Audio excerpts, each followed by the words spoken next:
एक couple murder कर कर भाग रहे थे और पैसों के लिए एक आदमी को होस्टेज बना लेते। थोड़े टाइम में लड़की को होस्टेज से प्यार हो जाता है। होस्टेज के भी राज उसी घर में दफन थे। जो जैसा दिख रहा था वैसा था नहीं।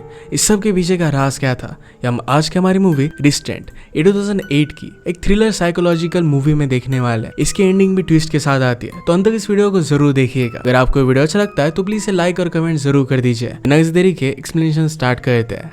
मूवी स्टार्ट होती है और गैस स्टेशन के पास हमारे मेन कैरेक्टर डेल और जेसन को हम देखते हैं।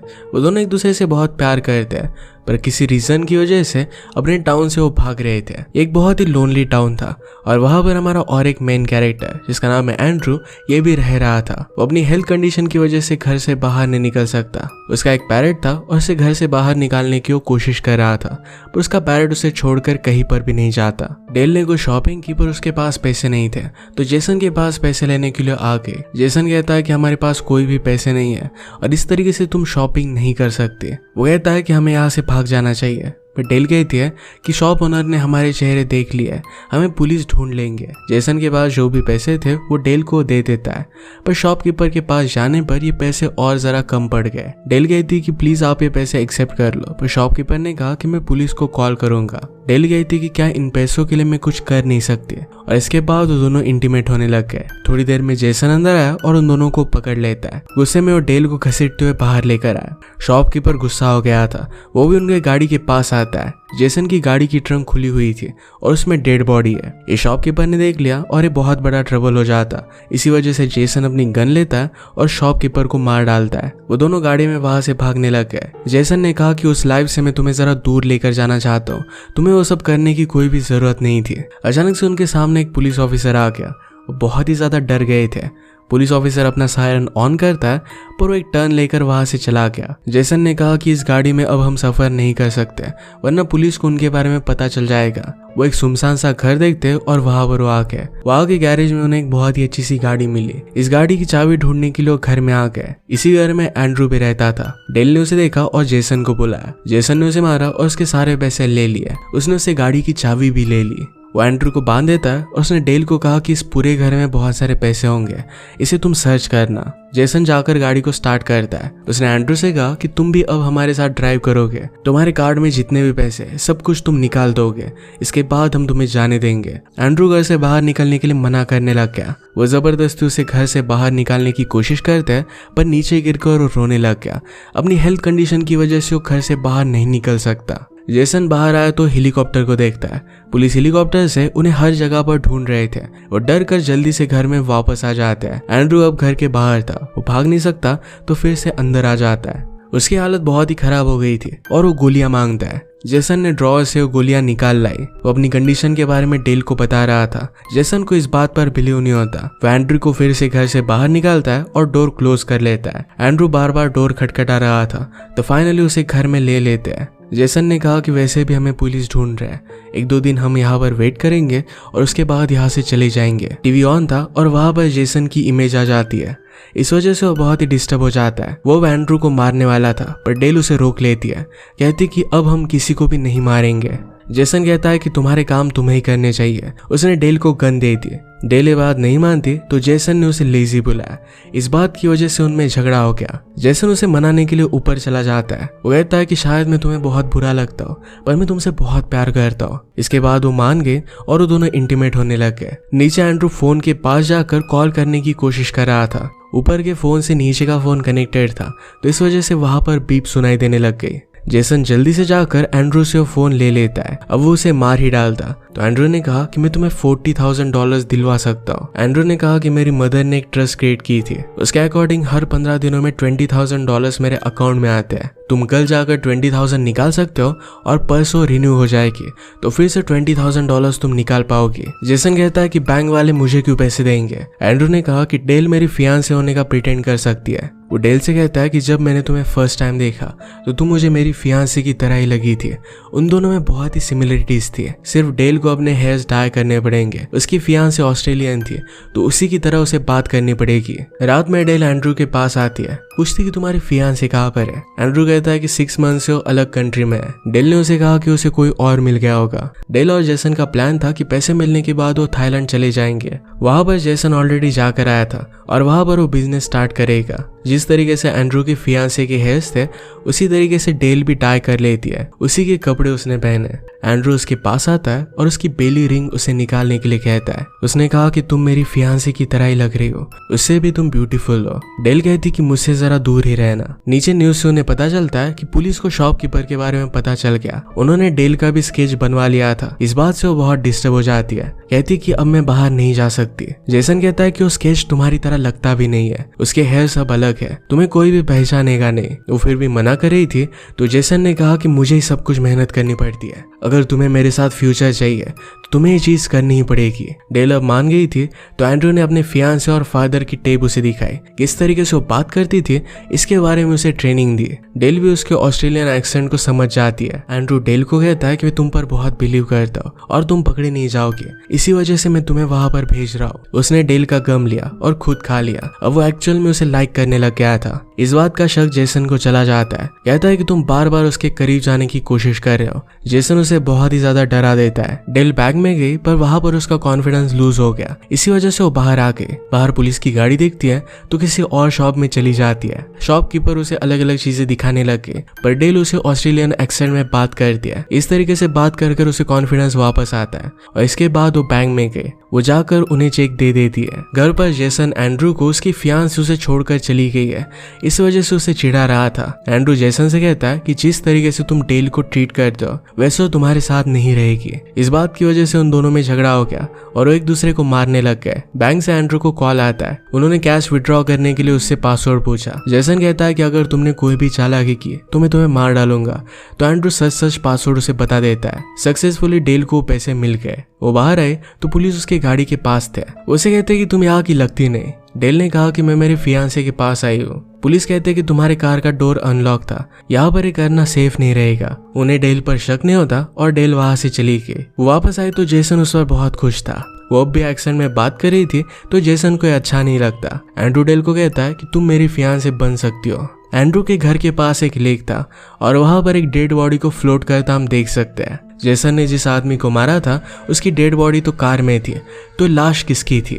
इसका आंसर हमें मूवी के एंड में पता चलेगा। जेसन बहुत खुश था तो शैंपेन वगैरह लेकर एंजॉय करता है। जेसन एंड्रू को उसके पेरेंट्स के बारे में पूछता है। एंड्रू कहता है कि मेरी मदर की डेथ हो गई थी।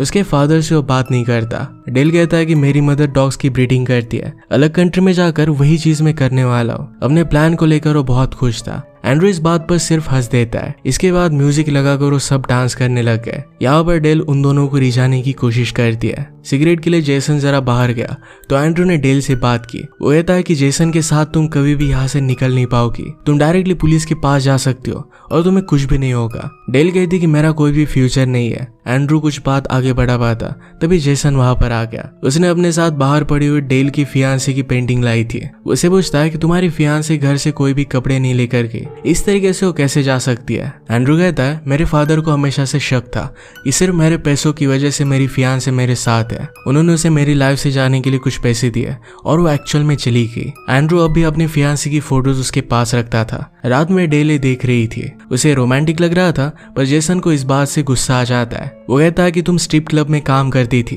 तुम्हें वहां से बचाने के लिए तुम्हारे बॉस को मुझे मारना पड़ा, फिर भी तुम्हें कोई और रोमांटिक लगता है। डेल कहती है कि तुम उसे पैसे देकर भी मुझे छुड़ा सकते थे, तुमने उससे पैसे लिए थे और इसी वजह से तुमने उसे मार दिया। जेसन कहता है कि तुम कुछ भी बोलो पर मैं तुमसे बहुत प्यार करता हूँ। अगर डेल ने उसे प्यार करना छोड़ दिया तो क्या करेगा ये उसे पता नहीं है। एंड्रू की फियांसे की फोटो देखकर वो कहता है कि उसके फियांसे के पास अच्छे से नेकलेस थे, वो अब भी एंड्रू के पास होंगे। वो तुम्हें लाइक करता है, उसे सीड्यूस कर उससे इन्फॉर्मेशन तुम निकाल लो। डेल इसके लिए मना कर रही थी तो जेसन कहता है कि अगर तुमने ये चीज नहीं की तो मैं जाकर उसके पैर तोड़ दूंगा। जेसन ने उसे जो भी कहा था ये सब कुछ डेल जाकर एंड्रू को बता देती है। एंड्रू कहता है कि तुम दिल की साफ हो, तुम अब भी इस सब से बच सकती हो, मैं तुम्हें इन्फॉर्मेशन दे सकता हूँ पर तुम मुझे एक प्रॉमिस करना, वो ज्वेलरी लेकर तुम पुलिस को कॉल कर देना और हमेशा के लिए यहाँ से चली जाना। तुम्हें जेसन के साथ नहीं रहना चाहिए। डेल ने उसे किस किया और प्रॉमिस किया। एंड्रू कहता है कि वो ज्वेलरी बैंक में एक सेफ में पड़ी हुई है, वो इजीली जाकर उसे निकाल सकती है। जेसन को इस तरीके से डेल को एंड्रू के पास भेजने के लिए बुरा लग रहा था। वो डेल के पास आकर उसे मनाने की कोशिश करता है, पर डेल उसमें इंटरेस्टेड नहीं थी। वो अगली सुबह एंड्रू के फियांसे की तरह रेडी हो गई। जेसन उसे कहता है कि तुम कौन हो, इसके बारे में भूलना मत। एंड्रू के पैरट को पानी की जरूरत थी, तो इसके बारे में वो जेसन से पूछता है। जेसन ने गन लिया और पैरट को मार डाला। इस बात से एंड्रू बहुत ही ज्यादा गुस्सा हो गया। वो कहता है कि अब जब बैंक से कॉल आएगा तो मैं इस कॉल को अप्रूव नहीं करूंगा। जेसन उस पर गन लगाता है और डेल की वजह से एंड्रू ने पासवर्ड बता दिया। जेसन ने कहा कि अब सारे गेम्स खत्म हो चुके हैं, उसे मारने वाला था। एंड्रू कहता है कि तुम्हें मुझे मारने की जरूरत नहीं है, मेरे पास कुछ ऐसी इन्फॉर्मेशन है जिससे तुम्हें मुझे मारना नहीं पड़ेगा। जेसन इसमें इंटरेस्टेड हो गया। वो कहता है कि एक्चुअल में मेरे फादर ने मेरे फियांसों को पैसे नहीं दिए थे, उन दोनों में अफेयर चल रहा था। मैं उससे शादी करना चाहता था, पर मेरी फादर की वजह से वो मुझसे शादी कर नहीं रही थी।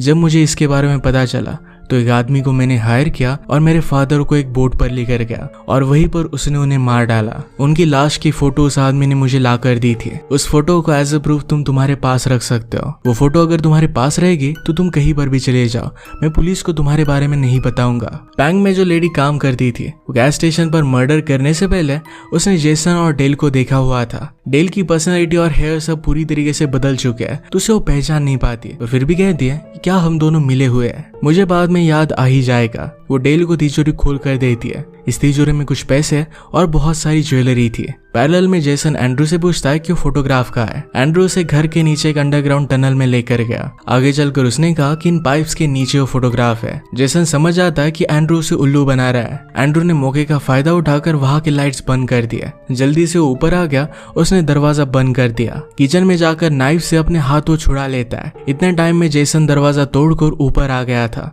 एंड्रू छिपने की कोशिश करता है और जेसन उस पर गोलियां चला रहा था। डेल के पास अब पैसे और ज्वेलरी सब कुछ था। वो एक फोन बूथ के पास आती है और वो पुलिस को कॉल कर सकती थी, पर ये चीज वो नहीं करती। जेसन से पीछा छुड़वाकर एंड्रू जल्दी से वहां से भागने की कोशिश करता है। उसके डोर पर पुलिस आ गए। एंड्रू के पास अब चांस है, वो पुलिस को सब कुछ बता सकता है, पर फिर भी कुछ भी नहीं बताता। पुलिस ने पूछा कि क्या तुम ठीक हो? उसके पसीने छूट रहे थे, तो एंड्रू ने कहा कि मैं जरा पीछे काम कर रहा था। पुलिस कहते हैं कि तुम्हारे बैंक से बड़े बड़े चेक्स विड्रॉ हुए थे, इसी के बारे में जरा इन्वेस्टिगेशन करने के लिए हम आए। एंड्रू कहता है कि मेरी फियांसे वापस आके और इसी वजह से हमें पैसों की जरूरत थी। इस पूरे घर को हम रीडेकोरेट कर रहे हैं। इसी मोमेंट पर डेल भी वापस आ जाती है। वो इस बार डरती नहीं और एंड्रू के फियांसे होने का अच्छी तरीके से प्रिटेंड करती है। पुलिस को इस बात पर बिलीव हो गया और वो वहां से चले गए। जेसन एंड्रू को फिर से बांध देता है। उसने कहा कि जब मैं 15 साल का था तो मैंने गाड़ी का एक्सीडेंट करवा दिया था। एक्सीडेंट की वजह से एक लड़की की डेथ हो गई थी। उसके बाद से सब लोग मुझे एज ए मॉन्स्टर ही देखने लग गए। इस वर्ल्ड में मैं अपना कह सकूं ऐसा कोई भी नहीं है, सिर्फ डेल मेरी है। तुम उसे मुझसे चुरा नहीं सकते।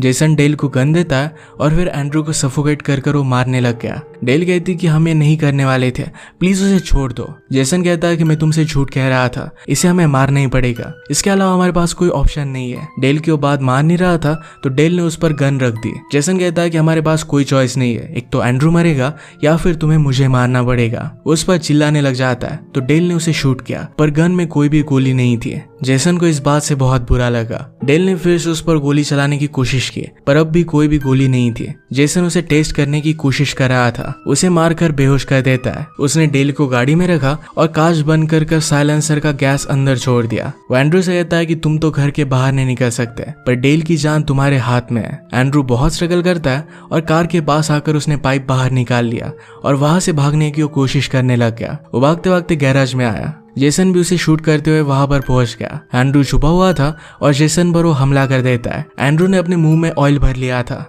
जैसे ही जेसन उसे पकड़कर मारने लग जाता है, वैसे ही एंड्रू ने ऑयल उसके आंखों में डाल दिया। मार मार कर वो जेसन को घायल कर देता है। वो डेल के पास पहुंचा, उसे ऑक्सीजन देकर वो बचा लेता है। इसी मोमेंट पर जेसन वहां पर आ गया। वो एंड्रू का गला घोटकर मारने लग गया था। डेल ने एक चीज ली और जेसन की पीठ में डाल दी। जेसन की वहीं पर डेथ हो जाती है। वो दोनों फिर घर में आते हैं। डेल एंड्रू से पूछती है कि क्या तुम पुलिस को कॉल करोगे? एंड्रू कहता है कि मेरे घर में 2 डेड बॉडीज पड़ी हुई है, मुझे कॉल करना पड़ेगा। इन 2 डेड बॉडी में से जेसन और जेसन ने जिस आदमी को मारा था उसकी डेड बॉडी थी। डेल कहती कि तुमने अपने फादर को भी मारा था, उनकी भी डेड बॉडी यहाँ पर ही होगी। एंड्रू कहता है कि मैंने अपने फादर को कभी भी नहीं मारा। डेल उसे कहती कि मैं तुमसे प्यार करती हूँ। एंड्रू कहता है कि जैसे मेरी फियांसी मुझसे कहती है उसी तरीके से कहो। डेल उसी एक्सेंट में उससे आई लव यू कहती है। एंड्रू फिर सारे मर्डर्स को कवर अप करने का डिसाइड कर लेता है। वो दोनों इंटीमेट हो जाते हैं और डेल ने एंड्रू से पूछा कि तुम्हारी फियांसी कहाँ पर है। एंड्रू कहता है कि अब वो कभी भी वापस नहीं आने वाली। एंड्रू बाथरूम में गया और उसकी फियांसी का पासपोर्ट वो जला देता है। इसका मतलब है उसकी फियांसी कंट्री छोड़कर नहीं गई है। एंड्रू ने डेल को झूठ कहा और उसने अपने फियांसी को मार डाला था।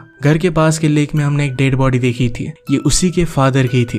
एंड्रू फिर एक सॉन्ग लगाता है और डांस करने लग गया। डेल को हम खिड़की से बाहर देखता हुआ देखते हैं। ये सीन रिप्रेजेंट करता है कि पहले अपनी प्रिजन जैसी सिचुएशन से निकलकर और एक प्रिजन में वो फंस चुकी थी। इसे एक डार्क एंडिंग के साथ ये मूवी एंड हो जाती है। अगर आपको एक्सप्लेनेशन अच्छा लगा तो प्लीज लाइक और कमेंट जरूर कर दीजिएगा। ये बहुत सारी मूवीज लेकर आते रहता हूँ, तो प्लीज चैनल को सब्सक्राइब कर दीजिए और बेल नोटिफिकेशन आइकन दबाना मत भूलिएगा। हम फिर से मिलेंगे और एक नए मूवी के साथ, तब तक के लिए थैंक यू और आप अपने आप का ख्याल रखिए।